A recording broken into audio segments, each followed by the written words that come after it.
Hello and welcome to the second part of our study of the Irish famine. Today's online lesson is going to focus on the consequences of the famine. What was the impact of the famine on the Irish people?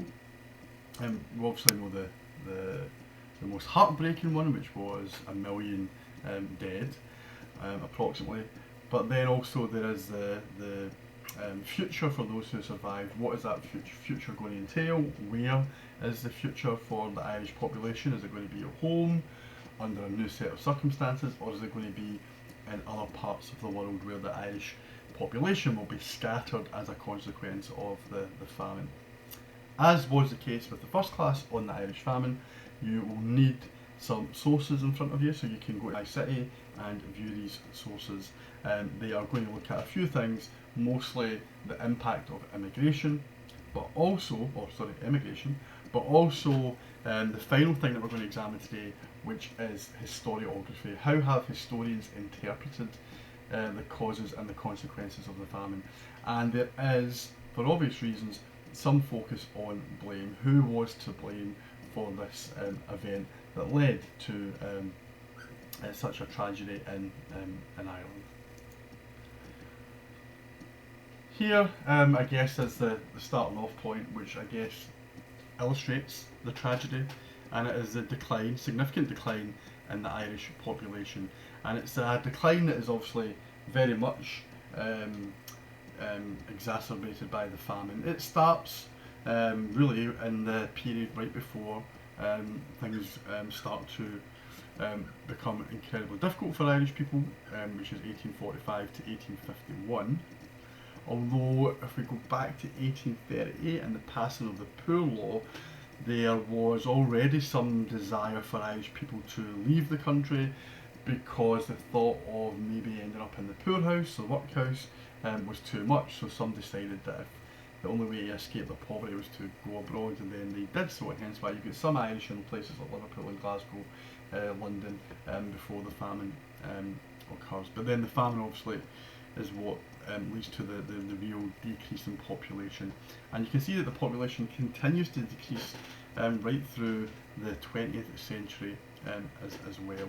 Ireland goes from a population of roughly 8 million to 6.5 million in the space of 10 years, and then dips even further as the kind of decades of the 19th century continue. So it's a real issue. Ireland's population has still never truly recovered from the famine, right? It's not hit that number again, and Irish people still have this tradition of leaving their land to go elsewhere for work and for opportunities and education. So it's almost as if leaving the country for a while was in the DNA of the people. Now, what is, I think, quite a remarkable document that again discusses the famine and its impact is the British census of 1851. In the conclusion to the census of 1851, the following remarks are made, and I'll just read them through. The population has been diminished in Ireland in so remarkable a manner by famine, disease and immigration between 1841 and 1851, and has since been decreasing. Right, so the view is it's going to carry on. Therefore, the results of the Irish census of 1851 are, on the whole, satisfactory, demonstrating as they do the general advancement of the country. So the death of 1 million Irish people due to famine, the most horrendous conditions that you can imagine, is deemed to be satisfactory by the writers of the British census. That's why it's quite a remarkable document. And the fact that 1 million plus are forced to leave the country, that is also satisfactory. It's led to the advancement of the country. Why? Because we see the shift from tillage farming to livestock farming. So all these small plots of land that we spoke about briefly in the previous presentation, all these small potato plots have been removed, and what has replaced them is larger scale farming. And one aspect of this is obviously livestock farming. The farming of cows in Ireland has become very popular, obviously, from this point to the present day, and Ireland obviously is known for its dairy products. And we know that obviously mass immigration is another reason as to why it was regarded as being an example of advancement for the country, because the less people you've got in the country, the better. There's less pressure then on food resources and jobs, and wages can increase. Who really does well out of the famine? Not that many, right? Maybe some farmers who are able to expand, and lawyers do well because there's the kind of transfer of property rights from one person to another. So they do okay, but on the whole, the country is devastated by the famine. Um, let's look at this ultimate kind of problem that Ireland has, which is declining population. Sometimes this is referred to as the scattering, right? The depopulation of Ireland is linked obviously to people getting on ships and going to other parts of the world.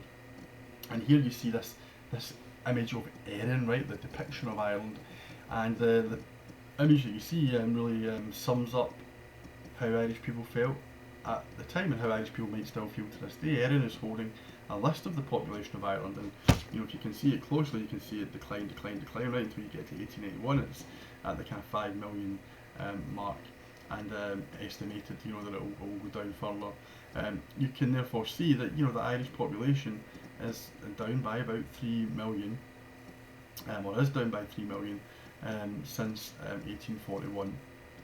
And what we see next to Erin are two elderly people. Now this is something to bear in mind. Who did go abroad, who made it to New York, who made it to Liverpool, were often the young, the industrious, those who could withstand a long journey. So we see the ship sailing on, and this is the ship of young people, mostly, families where possible. What is left in Ireland are the elderly and people who are so poor they couldn't afford to go. And what are they left with? Well, they are left with the memory of famine, they're left with the grief and the mourning of famine, and they're left with a world, and you can see this on the right hand side of the image, of houses destroyed as evictions took place. So it's a pretty tragic scene in the 1850s and beyond in Ireland.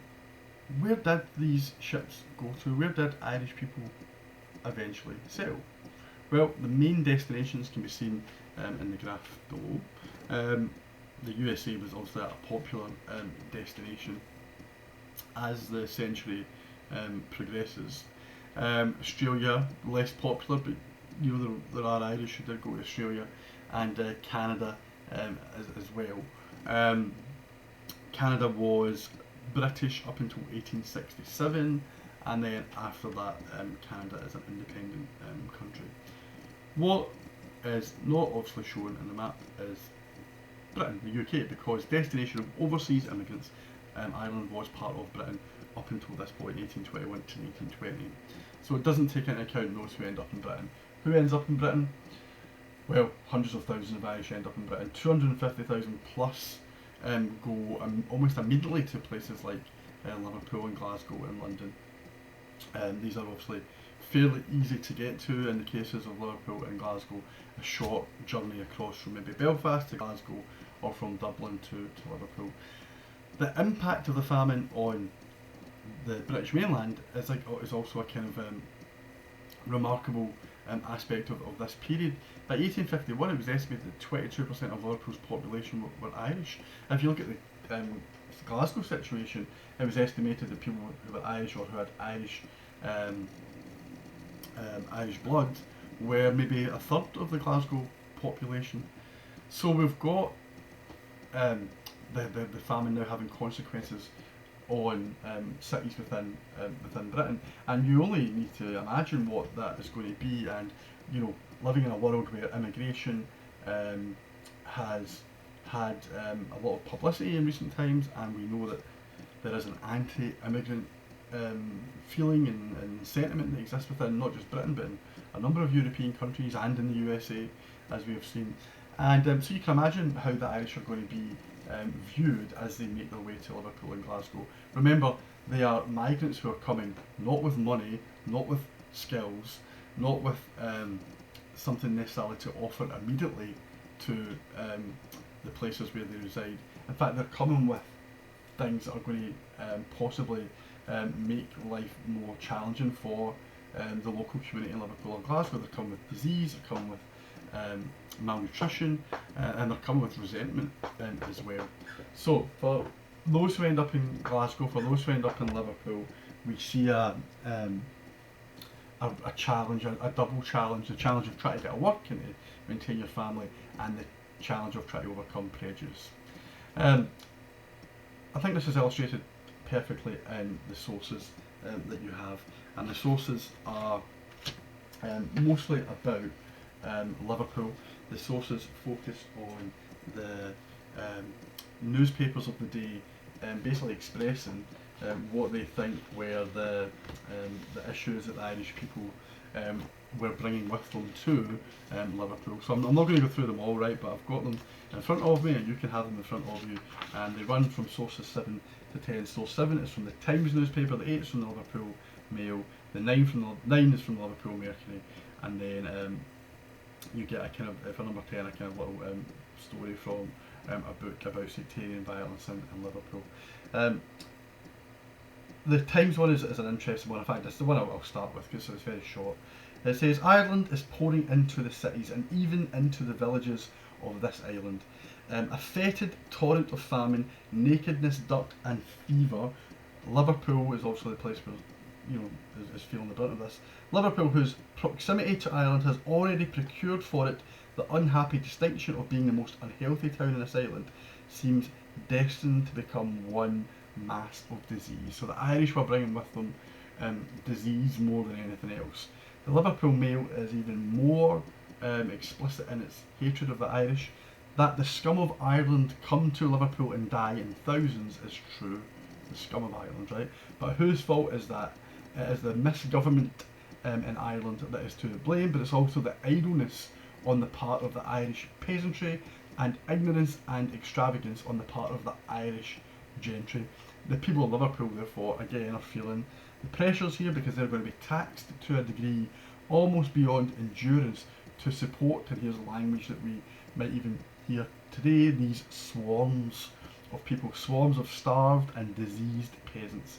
The people that come here from the sister island are not labourers, they are beggars and paupers. I should say, and the historian Cormac O'Grada does make this point as well, that in some respects you could say that Britain is obviously blamed for the famine, right? And British interference in Ireland obviously is long and one that Irish people have rebelled against over centuries. But the one advantage of Britain being part of or Ireland being part of the Union from 1801 is that Liverpool and Glasgow almost acted as a safety valve. It was somewhere where people could go. If they did not exist, the amount of dead could have increased due to the potato blight. However, when they do arrive, they are not welcome. And I should also mention there is this other dimension, Catholicism. The largest proportion of Irish coming over, not all, right? You get Protestants coming over as well. Who, we should always remember Protestants are affected by the famine as well. But it's Irish Catholics, and that's not going to go down well, obviously, in a Protestant nation. Source 9 looks at another newspaper. It repeats very similar views, and then you get the same bit explained in a kind of from a historian's perspective view of what was going on. Source 10 focuses on things like crime, for example, that started to prevail in Liverpool. In fact, I just kind of want to touch on the Glasgow example, right, because some of you will be much more familiar with Glasgow. I'm just going to quote a little bit from the historian Sean Damer, who wrote a history of Glasgow back in 1990. And this is on page 52 of his book. He says, put at its simplest, without the Irish, so this is a much more positive account, but this is a historian's view. Without the Irish, there would have been no industrialisation in Glasgow, or elsewhere in Scotland for that matter. The Irish laid the roads and railways, they dug the canals and the dams, they constructed the tenements, factories and mills, they mined the coal and iron ore, they laboured in shipyards and docks, they wove, spun and bleached and dyed the textiles. The Industrial Revolution, right, is, in Scotland and Glasgow, really a product of Irish labour, sometimes cheap Irish labour, and this would often lead to anti-Irish racism. There's a long history of it within Britain. that dates back even before the famine. But I'm going to now quote another historian, James Hanley, who says, self-improvement was the impulse that transported the Irish peasant to Scotland in the pre-famine days, but self-preservation was the urge that drove him onwards from the point of the famine. So the reason why the Irish end up in Scotland is not through choice, but when they get there, when they get to Glasgow, they play such a crucial part in improving the country, improving Britain. They came poor, penniless, diseased, is the view of Sean Damer, but once they kind of overcame these initial barriers and hurdles, then they started to contribute. You could argue that they were a kind of reserve army of labour, so they were exploited by employers. You can see why maybe some of the Protestant working class within Glasgow were not keen on them arriving, not just because of their Catholicism, but because there was the view that they drove down wages. So it's a complicated story, the arrival of the Irish in Britain, and we shouldn't necessarily just view natives in Glasgow, natives in Liverpool, as being racist or anti-Catholic, although there is an element of that. There's also just this fear of jobs being taken or wages being reduced. What about those who went further than Liverpool and further than Glasgow? Well, for these people, the destination was often Canada, right, which I mentioned was part of the British Empire, but also America, and places like Boston and New York would become Irish cities, if you like, or cities with large Irish populations. We're going to focus a bit more on the Canada example, or you're going to focus more on the Canada example with what you need on My City. And there's an example of a family known as the Floods, right? You'll read this in the Consequences chapter of the My City Irish Famine online book. And this family, the Floods, really are quite typical of what life was like for those who were forced to leave Ireland. So, you know, it would be a struggle to get your way to a port, and that port might be in Dublin, especially if you lived in the western part of Ireland, which was where the famine really was at its worst, right? If you know the geography, obviously, therefore you have to get from the west to the east, because the east is where the ports will be from Dublin to Liverpool, or from Belfast to Glasgow. And once you had made your way, obviously, you know, struggling from malnutrition with very limited money, and you manage to get your way to Dublin, you have got another problem, is that most people in Dublin, and obviously most people in Britain, speak English. Some or many of the Western immigrants who come from the poorer, more rural part of the country speak Irish Gaelic. They don't speak English, so there's another challenge that had to be overcome. And then you have got the passage itself to Liverpool, which would often be one which again could lead to death because of the kind of cramped conditions on the ship. And once you get to Liverpool, if your intention is not to stay there, you then have to find the money or the means to make the next journey, which is a much longer and much more deadly, potentially deadly journey, which is to North America. And the example that I'm going to focus on, or that you might focus on when you read the example of the Floods, is the trips to Canada and then on to places like Montreal. There's a really good little documentary you can watch in the next clip, or the next slide, sorry. And this documentary focuses on the ships that take Irish immigrants to Canada, and en route these people in these kind of steamships that go from Liverpool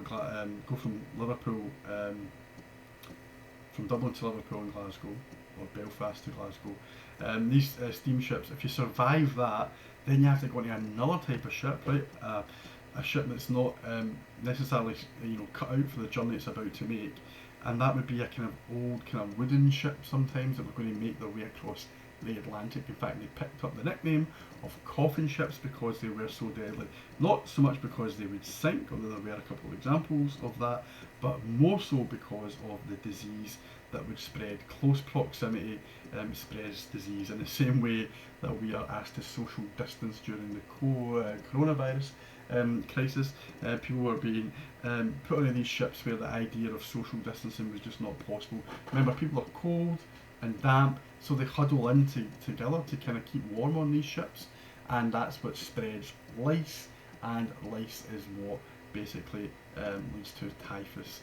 And you add to that dirty water and you get dysentery, and people die on these ships. Grosse Isle in Canada, which the video on the next slide shows, really becomes a mass burial ground for Irish people. It was a kind of quarantine area. In case you had typhus or dysentery, you would have to come here first before you're allowed to move on to another part of Canada.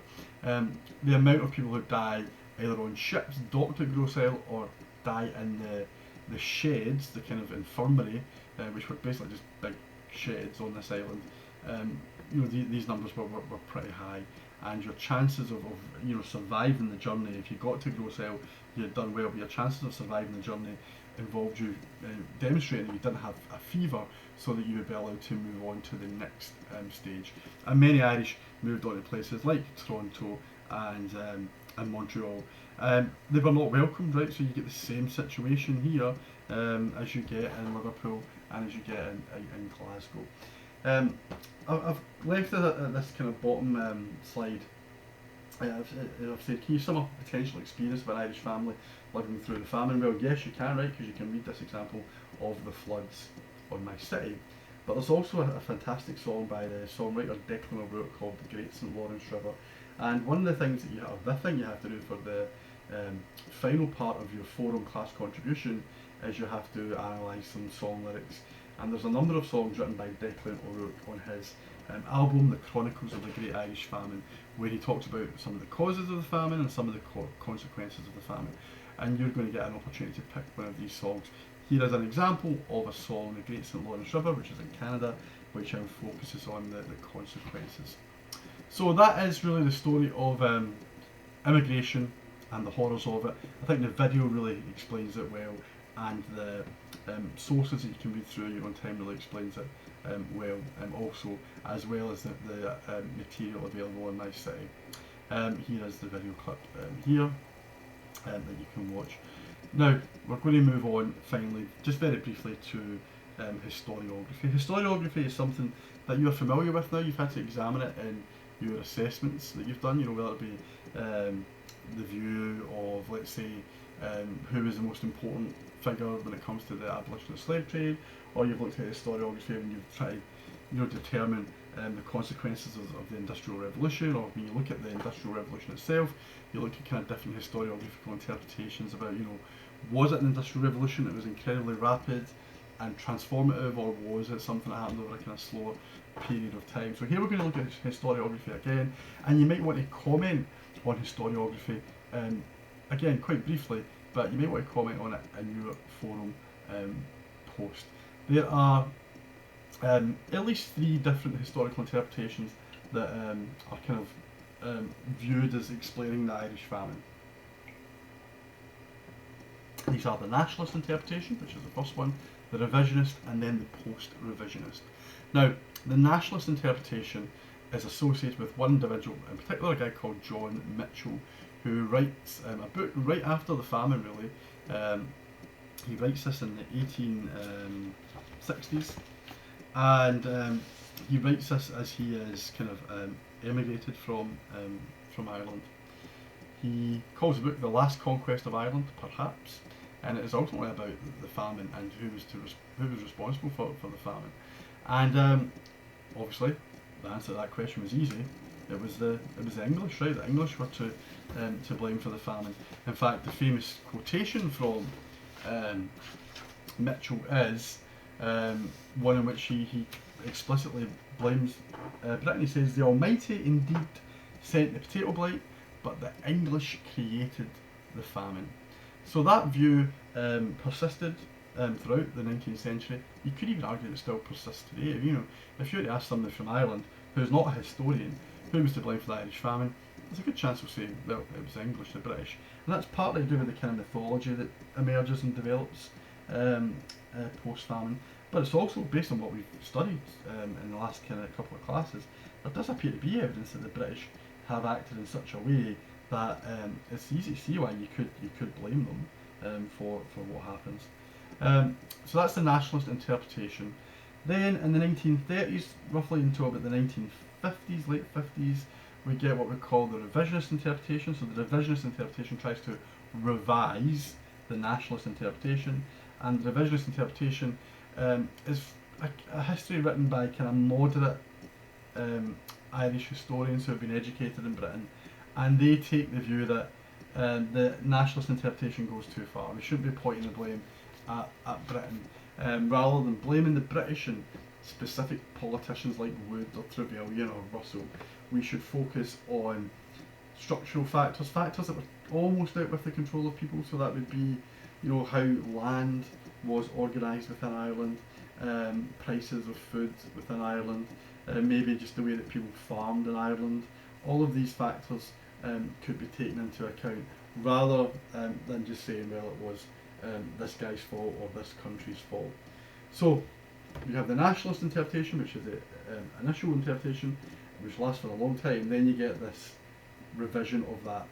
But then, since about the 80s and into the 90s, as Ireland has become a country which has become one which has to address the issue of a united Ireland or a potential united Ireland, we start to get post-revisionists. So these are people who accept historians who accept some elements of the revisionist argument, but they think that the revisionists went too far in their attempts to kind of suggest that the British or the English were not responsible, and they try and add into the story some of the human suffering, some of the real issues associated with death and immigration that transformed Ireland. And what they do is they start to think about British government policy. What were the kind of examples where the British could have acted in a more humanitarian way? There is a critique of sort of laissez-faire economics at this point. This determination to not intervene wherever possible. Do the post-revisionists think that the famine was genocide, so an intentional extermination of the Irish people, in the way that Mitchell does in the nationalist interpretation? Well, they say no. They don't think that the British set out with the intention of reducing the Irish population, although that statement in the census and comments from Trevelyan might make you think otherwise. But they think that the British definitely don't do enough to stop the deaths. They could have done a lot more. So they didn't set out to kill Irish people, but when the famine comes along, they see it as being something which is a natural disaster, and a natural disaster will kind of take its course. That's definitely the view anyway that I guess you could position towards the Whig government of 1846 onwards. In your own time, you can watch this little video clip which sums up the different interpretations that I've just spoken about. Again, for the forum post, you may want to focus on the way that the lyrics that are written for this album, The Chronicles of the Great Irish Famine, are they written with a kind of nationalist interpretation in mind? Something to take into account. And then in your own time, you will want to read the slides, the sources, which go from 11 to 14, which focus on the historiography of the famine, just in case you want to include a little extract or a quote as you complete your forum post. Information on what you have to do from the forum post will be sent to you via email. But for now, that is all on the Irish famine. Thank you.